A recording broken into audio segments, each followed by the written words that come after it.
Hey guys, DIY Maniac here. So this is a bit of a different start to a video. I'm using images with voiceover, mainly because I forgot to take video at the beginning, so I do apologize. In this video, I will be installing the Sony XAV-AX100 head unit into my 2013 Honda Civic. This head unit is a 6.4-inch display with Apple CarPlay and Android Auto functionality. I've had many rental cars for business recently that have had Apple CarPlay, and it's just blown me away, and it's something I definitely wanted to have in my car to modernize it. So in this video, I'm going to be going over the details of removing the dash, hooking up the module for the steering wheel control to retain it, as well as installing the new head unit.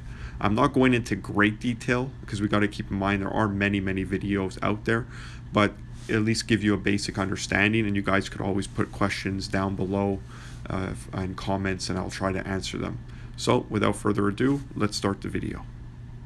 I'll show you guys what you need in order to maintain your steering wheel controls on your Honda Civic and pretty much any other car where you'll be installing an aftermarket stereo. So this is the Axis ASWC-1 universal fit steering wheel control. It's USB upgradable, so on the interface itself you have a micro USB port that you could then hook up to your laptop, where you could update the firmware, and as well you could program or assign functions to each of your steering wheel buttons. You don't have to go through the flashing light programming that you'll see in the instructions. You could also use their software on your laptop to make it much easier. So this is the kit you need. Inside the kit, it's a universal fit, so it's made for all different cars. It's going to come with your wiring harness. So here's your wiring harness that is going to go to the steering wheel control. So you have your connector and you have a bunch of wires. So each car is going to be different set of wires are going to be needed. You're not going to be using them all. So as you can see in my application, I taped off the wires I don't need to keep them out of the way and secured. You don't want to just cut them off at the connector, because what if one day you want to sell this thing? It's not cheap, right? $100. Just tape it off. That way, if ever you want to sell it, take it out of your car, all the wires are still there for the next user. For the Honda Civic, the 9th generation, I can't say if this is applicable to the 8th. I'm going to say yes, it is, but you'll have to confirm the application guide on Axis's website. So we have the red wire, which goes to, so all these wires I'm going to show you, so the red and the black. So red is accessory power, meaning it only gets powered when the key is in the on position. That could get powered into your wire harness for your aftermarket radio. You don't have to wire it in or splice it into your stock wiring, just into the wiring harness of your radio. So accessory power, red. Black, ground. Access says to go directly to chassis ground. They probably just do that to cover their butts, to make sure that, you know, if there's an improper ground, that you won't blame their product for being bad. But if you know you have a good ground, you could go directly to your radio wire harness ground as well. So those two go there. The other three wires, there's the two communication wires for the steering wheel controls themselves. That's the pink wire and the blue and pink wire. They go to pin 3 and pin 13 on the vehicle harness. You'll see that in the instructions for your vehicle, and I'll show that to you guys as well when we're inside the car and we have the radio out. The last wire is the gray with blue stripe. This apparently is to maintain your Bluetooth buttons on your steering wheel that everyone says you can't keep. And once you put this in, you lose those 3 buttons on your steering wheel. But on the Axis application guide, it says this can be used if you hook it up to pin 15 on the Bluetooth module that's underneath the glove box, and I'll show that to you guys as well. So as of now, where we stand, I don't know if this is going to work. We're going to try it, we're going to hook it up, and we're going to see if we can maintain those buttons. But that's the wire we need. So that's our wiring harness. In part of the harness as well is the 3.5mm remote jack. So on most of your radios, 90% of your manufacturers have this input on the back of the radio for remote control. So wired remote. I think it's only Kenwood and I think JVC where you actually have to splice wires into the harness. And that's why the kit also comes with this, which is what I'm talking about for the Kenwood and JVC and maybe some other brands. You got to splice these brown wires into the vehicle harness and that gives you now the 3.5 millimeter female for that connection to go into. The module itself, or the unit itself for the steering wheel control, is pretty much this little box. You got your flashing LED for your programming, you got your connection for your wiring harness, and you have a little door over here. Can't open with my finger, you got to take like a screwdriver to open it, and that's just a little access port that gives you accessibility to your micro USB port.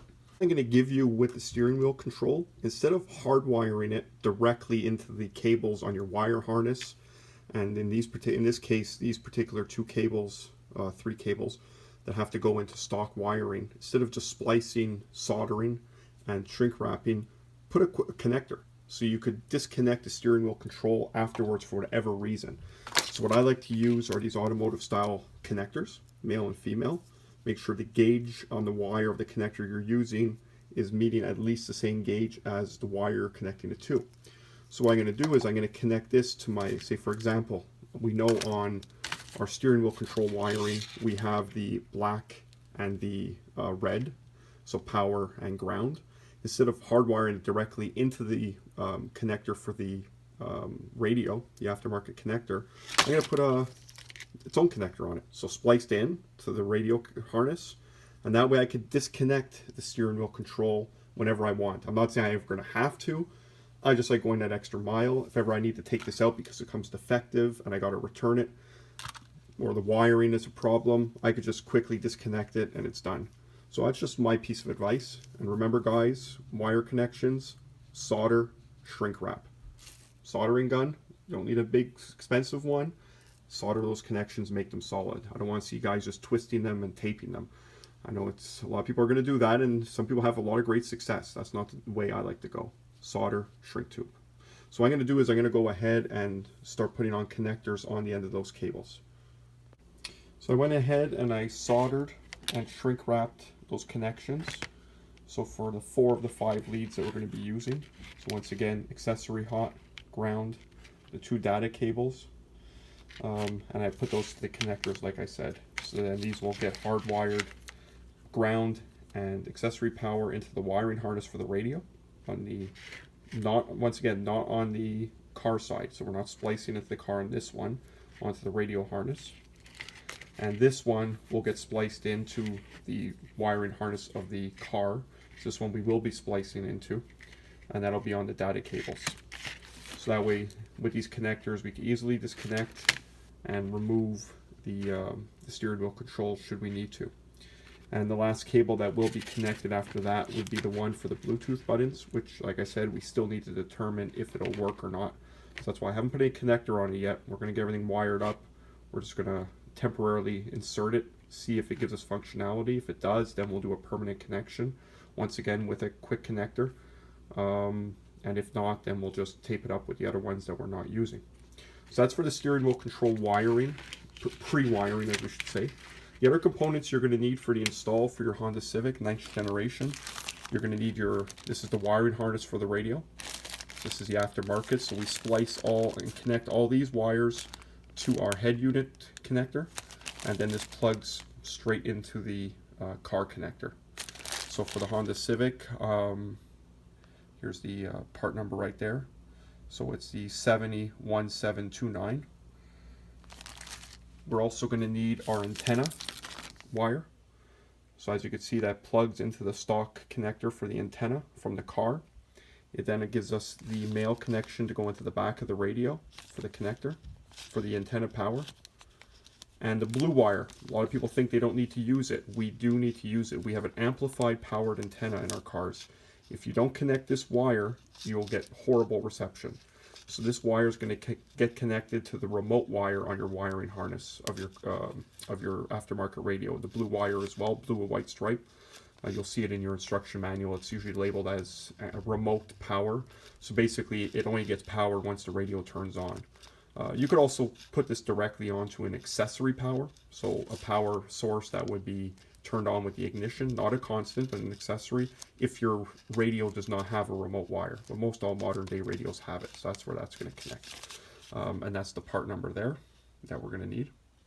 You can go out and get. So that's pretty much the 3 harnesses that we need for the setup that we're doing. The only harness we don't have is I think it's called the HD11, that apparently you need to maintain functionality of your clock on the iMid display to be able to change it. It's $100 and something, so I didn't purchase it just yet. I'm going to see if I could get around not having it and still be able to control the clock. And you know what? If I can't control the clock on the iMid, it's not the end of the world. I still have the clock on the aftermarket head unit. But knowing me, I'll probably go out and get that harness because I'll want to be able to change the clock. So that's it for these setups. So it's gonna be a long video because I'm gonna be going step by step through the whole process. And so I just wanted to show you bench preparation that I've gotten so far for the steering wheel control and the different wires that we're gonna need. So I'm gonna leave it there and we'll pick up soon. So I just wanted to go over in a bit of detail how I went about connecting the harnesses. So as you can see, all my harnesses are wired, soldered, and shrink wrapped together. So it's pretty straightforward. This is your aftermarket adapter plug that gets plugged into your stock wiring harness. This is your aftermarket head unit connector that goes to the back of your head unit. You're pretty much just going to match up the wires. So you have your speaker wires, you have your constant power, switched power, ground, antenna wire, illumination wire, all that fun stuff. Before we go any further, illumination wire, in the case of the Honda Civic 9th generation, maybe the 8th as well, I can't speak for sure. Illumination wire on the aftermarket adapter harness doesn't get used because when you plug it into the car's stock harness, there's nothing there on the other end mating up to it. The illumination wire on the Honda Civic is on a separate harness that gets plugged into the back of the stock radio that we're no longer using with the aftermarket head unit. So our orange wire coming from our aftermarket head unit connector is going to have to get hardwired into a 12-volt source that is only hot when the parking lights or the lights are on, the headlights. That way it'll dim the head unit at night and you're not blinded. Now keeping in mind, once again, it has to be a constant 12 volt. It can't be a dimmed 12 volt, meaning coming off of the dimmer or the rheostat. As you decrease the brightness, it goes down and vice versa. That is not the case with this wire on this particular head unit and most head units. It just needs a 12 volt constant source when the headlight goes on to tell it to dim. Into the harness, so we have all our speaker wires, so it's typical wires, you just match up the colors. But in my case with the steering wheel control, I branched it into this harness, so I'm sharing certain things. So the switched power, I'm branching and teeing into this wire harness for the steering wheel control. Same goes for the ground, it's getting switched in. In with the ground as well is a green wire. On my particular aftermarket head unit and most head units, there is a green wire or similar color for parking brake. This is a safety thing that the manufacturers put in of these head units, that only certain functions can be used when the handbrake or emergency brake is applied. Well, we're responsible people, or we hope we are. We want to have full functionality of the radio even when the parking brake's not applied. So all it pretty much is a ground wire, guys. So just wire it in with the rest of your grounds. It'll trick the head unit into thinking the handbrake is on, and it'll always be full functioning. Other wires, this is a reverse in wire. I'm not using it, so this is a wire that tells the head unit to switch over to the reverse camera. So when you go into reverse, I don't need it. I'm running off my iMid on my Honda Civic. I still have the reverse camera showing up on there. I don't need it on the head unit. But if you guys are wiring in a reverse camera, this needs to get into a power source that's 12 volt when the reverse lights turn on. So a lot of people wire it into the reverse light or the reverse switch. So that's what that's for if you're using it. Blue wire, as we talked about earlier, the antenna wire. We have powered antennas, amplified antenna. So this is the antenna wire coming off of the harness, and that meets up to our aftermarket harness or adapter for our antenna, the blue wire coming off it. So it gets a 12 volt source once the radio is turned on, thus powering the antenna. So as I stated, the steering wheel control connectors here. You see, I have a lot of wiring because I'm not going to be shoving the steering wheel control in behind the head unit. I want it somewhere down low on the kick panel where it's going to be accessible. So I put a lot of extra wire so I could have flexibility on where I'm going to put the steering wheel control. But as you can see coming from it, I have my switched hot and ground coming up through a connector, like I said, because I like to have flexibility to disconnect it and isolate it. where I showed you is coming up and branched into our harness here.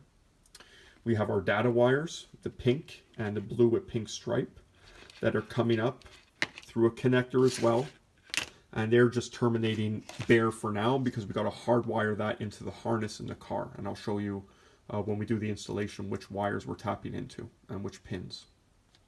And lastly, we have that gray with blue stripe wire that apparently maintains and keeps the Bluetooth functionality, still to be determined. So it's here, but we'll see whether or not it's going to work or not. So that's pretty much the setup, guys, for the wiring harness and how I hooked it up. So that's where we're going to go from with that, and you're going to see where I'm going to connect it and how I'm going to connect it once we get everything in the car. And there's a lot of videos on how to remove the radio from the Honda Civic, but I figured since I'm doing a detailed video for the install, I might as well do a quick and dirty on how to remove it. So the first thing you're going to want to do is open your little compartment. So you open that up, and inside you're going to see two screws. So you can see one there, and there's number two. They're Phillips. You're going to remove both of those. So I'm going to go ahead and take those two out, and then we'll get right back. Once you get those two Phillips screws out, now we're going to pull this assembly out. So you're going to open your keep your cubby open. You're going to put your hand inside on the lip. Mine's already loose because I took it out. With your fingers, you're going to pull towards you. It's going to be a little tight, don't worry. Give it some muscle. It's going to come out. And you're going to pull it out as such. Close the door as you're all coming out so you get more access. And now we need to disconnect our two wiring harnesses for our heated seats. If you don't have heated seats in your model, you don't have to worry about these connectors and you can disregard. After that, we're going to have two Phillips screws. So you can see we have one right there and the other one there. So those two are the ones we're going to need to remove. And inside, underneath, there's going to be two Phillips screws as well. They're not only Phillips, you can also, I think, put a 10mm, 8mm socket on them. They are the retaining bolts for the radio. I really can't get you image to see it, unfortunately, so you're going to have to take my word for it. I think you could see one. Yeah, right there. I think on the top you kind of see it. There's like a cross member that goes across that the radio brackets get bolted to. So you'll see it when you get your head underneath there. So once you remove, as I said, the two little Phillips screws in the front, after you remove the two Phillips 8mm bolts that are fastening the radio, this is what they look like. This is them here. That's underneath, so I can't really show you because it's hard to get the phone in there, the camera. But trust me, they are there. When you take out that compartment, you look in and up, and you're going to see them sitting there. So there's the two of them. You go in with your 8mm socket, loosen it like half a turn, then it'll come out by hand. Once that is out, there's no more fasteners. It's just the clips holding it. So you're going to grab it from underneath. You're going to pull the bottom out. You're going to then work your way up the sides, pulling, and the whole unit then comes free as such. And that gives you the radio, and the whole center console assembly comes out. So like I said, I didn't go too much into detail removing the center portion because there are a lot of videos detailing it, but at least it gives you a bit of an understanding. And once we remove this, we got to take out our components that we have to then transfer to the new fascia for the radio. So our climate control, our vent, and our hazard light. Our radio, we could keep it in the OE one and put it aside. Do not sell your old radio, this radio. You need it. On this car, to scan certain codes at the dealer, they need to run it through the radio, which means for some repairs, you're going to actually have to put your stock radio back in. So you have to have it on hand if you need to do those repairs. If you sell it and don't have the radio, it's going to be very costly for you to do the repairs you need. So keep it. It's not like anyone's looking for it. Put it in a box, keep it safe. So I'm going to go ahead and take this out, disconnect the wire harnesses in the back. You're going to have the ones for the 3 for the radio, you're going to have for the climate control, the tube for the auto climate as well. You remove all that. So I'm going to go ahead and do that. Hey guys, I'm sorry I lost some of my footage of hooking up the wiring and putting the dash back together. Really sorry, really bummed about that. But it is what it is. So as you can see, the head unit's installed. You could also see another little project I took on, which is vinyl wrapping the center console in carbon fiber, as well as I vinyl wrapped on this side as well on carbon fiber to match. Just your typical carbon fiber vinyl. So the head unit's in, not too bad. The aftermarket surround does require some adjustment. The piece of advice I'll give you, on the top you have 3 metal retaining clips and the rest are plastic. The 3 metal ones, don't use the ones that come with the kit. Use the ones off the stock surround. It fits and clicks in a lot nicer. I found with the one that came with the kit, it wasn't sitting nice and flush. Once I swapped them over for the OE ones, popped right in, everything was beautiful. So as you can see, the deck fits really nicely. I have all my wiring ran. As you can see, I removed my center console here so I can run my wiring in. So I'm going to be putting the steering wheel control right there. So here's the harness for the steering wheel control. I haven't hooked it up yet or programmed it, but it's going to be plugged right in there and be secured right here so it's accessible. All the wiring done, like I said. For the illumination wire, I did not tap into the stock harness. I tapped into I ran some LED lighting, like under dash lighting and center console lighting. As you can see, I have a little wire connector here for my LEDs. So I just tapped into that because it turns on when I turn my lights on. So that was a good source for me. But once again, for your illumination wire, guys, just look for something that's energized or gets 12 volts constant when the lights are on, and you'll be fine. As far as the wiring for the data cables, I did tap into the stock wiring. So if you go on ASWC's website, you could see the pinout. So it's exactly as shown.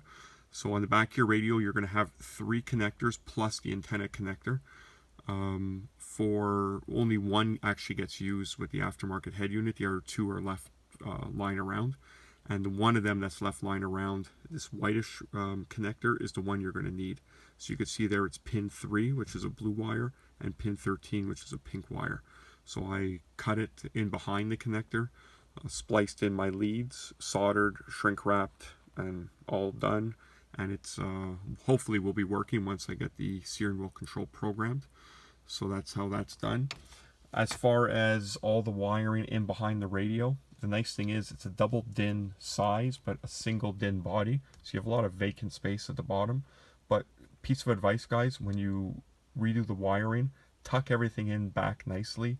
Use tie wraps, secure everything neatly so you don't get any rattles or vibrations in behind the radio when you're driving. Because like I said, you're going to have a couple of those connectors that are loose. So take some tie wraps, take your time, get them secured out of the way. Same for your wires running down. Same for this is the USB cable that comes with the unit to plug your phone into. So this I haven't found a spot for it yet. I'm going to be probably tucking it underneath the console here and then having my iPhone cable from there, as well as the mic cable. So for your microphone, for your Bluetooth, I ran mine here. Options, either you could run it up your A-pillar and bring it on top of your headliner, sorry. I'm going to probably be putting mine somewhere on the dash here in a hidden spot, but I'm to be determined, and you'll see that at the end of the video what decision I made. So once again, guys, sorry I lost that footage, but kind of give you a breakdown of how the wiring is done and things to look out for. So I'm going to go ahead and button everything else up, and then I'll pick up the video after that. Okay guys, so the head unit's installed, the wiring's all complete. The steering wheel control interface is hidden underneath this panel here. USB cable is over here. Into it I have plugged my stock or original Apple cable. I learned the hard way, the system doesn't play nicely with aftermarket cables. I used my aftermarket Belkin, which is not a cheap cable, and it was causing a lot of problems with Apple CarPlay. I put in the Apple cable, no problems whatsoever, so keep that in mind. Microphone, I actually put it under the dash, right under the steering wheel. It works perfect. Made many calls so far today. Voice commands, everything works perfect, so for me that's a good placement. For the steering wheel control, follow the instructions for the auto programming. So you're going to put the ignition on for the first time, lights on the steering wheel control interface are going to flash rapidly. As that's happening, you're going to press the volume up button as quickly. The system is then going to auto detect the vehicle. It's then going to auto detect the head unit. It'll give a solid red when it finalizes the programming and lets you know it's programmed. However, keeping in mind, in my case, I did that, buttons still weren't working. So I referred back to the Access manual, and it said to check in the head unit settings for any steering wheel control programming. And in this particular case with the Sony head unit, there is. So you go to your settings, and you're going to see here steering wheel control. You have steering control here. It's by default, it's on preset. You want to put it on custom. And then below steering wheel control custom, you could then assign the buttons. So in my case, I did it a little differently. For whatever reason, I couldn't get track back and track forward to do track back and track forward. I don't know why. Maybe I'm doing something wrong. Let me know. So I gave them different functions, which were more practical to me. So the voice function is to activate Siri when you're on Apple CarPlay. I made that my source button, the big button in the middle, because I don't really change my sources all that much. When I do, I could do it through the head unit. Volume up and volume minus are the same, volume up and volume minus. And track forward, I made it ATT. So it's not a mute, but it dims the volume down quite greatly. So if you're at a drive-through or whatever, that helps. So those functions work the best for me, but let me know in the comments below if you guys were able to figure out how to get all the functions to work. Now, I know I told you I was going to try to get the Bluetooth buttons to work on the steering wheel. I failed. I'm sorry. I followed Access's web directions, putting the wire to the Bluetooth module connector. I wasn't able to get these work. So once again, if you could and were able to, let me know down below. Question we see quite often regarding head units and the Honda Civics: will my iMid still work? The answer is yes, it will. The only thing you're going to lose is the radio page. So that typical page or tab you would go to that would show what radio station you're on, that's just blank. But reverse camera works. So if I put the car in reverse, you'll see the camera comes on like normal. You got your wallpaper screen. So you're going to have a couple of blanks now. So a blank here. You're going to have still your fuel mileage, another blank because your radio's gone, and wallpaper. The other thing, the clock. Everyone says, oh, when you put in an aftermarket head unit, you're not going to be able to change the time on the clock, and you got to buy the Access adapter, the HCD001 or whatever the number is. Not true. Clock still works perfectly without that adapter. I could still go into menu, and I could adjust the clock just fine. And I've already done it and played with it. No problems at all. Clock fully works. So you don't need to go out and get that adapter. So that's pretty much the install. It was a quick and dirty. I didn't go too much into detail for certain things because there are a lot of already videos on the internet showing stuff. You know, maybe I'll make a separate video for a walkthrough for the Sony head unit. But pretty much that's how it goes. So if you guys have any questions or comments, please leave them down below and I'll be more than happy to answer them. So thanks a lot for watching, guys, and we'll talk soon.